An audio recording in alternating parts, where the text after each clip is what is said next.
கன்னியாகுமரி மாவட்டம் முட்டம் அழிக்கால் பகுதியில் பெண் வழக்கறிஞரை கொடூரமாக தாக்கிய சம்பவம் பரபரப்பை ஏற்படுத்தியுள்ளது.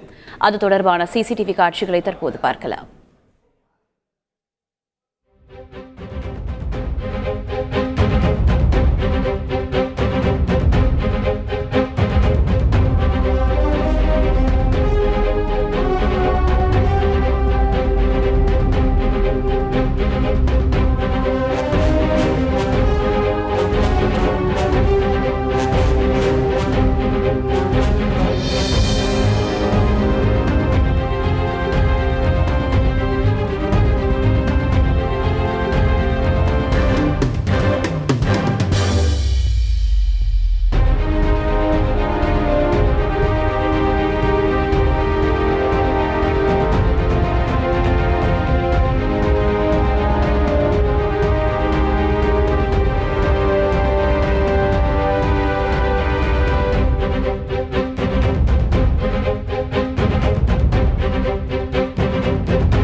இதுகுறித்த கூடுதல் தகவலை எமது செய்தியாளர் சிவகுமார் வழங்கிட கேட்கலாம். வணக்கம் சிவகுமார், இந்த சம்பவத்தின் பின்னணி என்ன? சிவகுமார்,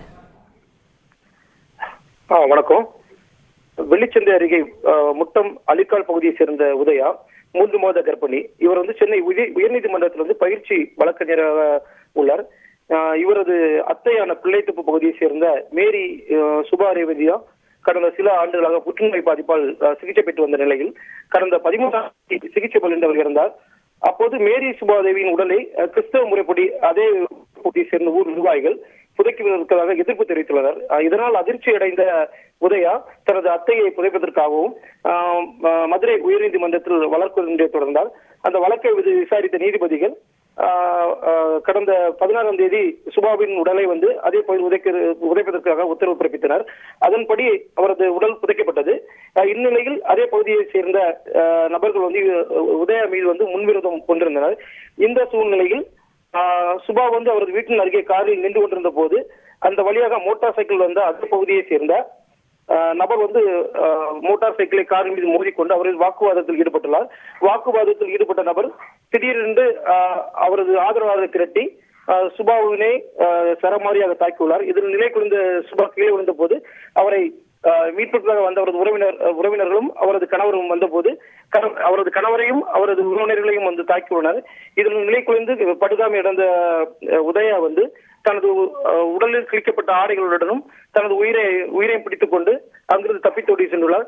இந்நிலையில் அவர் தாக்கப்பட்ட சம்பவம் அவர் உடலில் ஆடைகள் கிழிக்கப்பட்ட சிசிடிவி காட்சிகளும் தற்போது சமூக வலைதளங்கள் வைரலாக பரவுகிறது.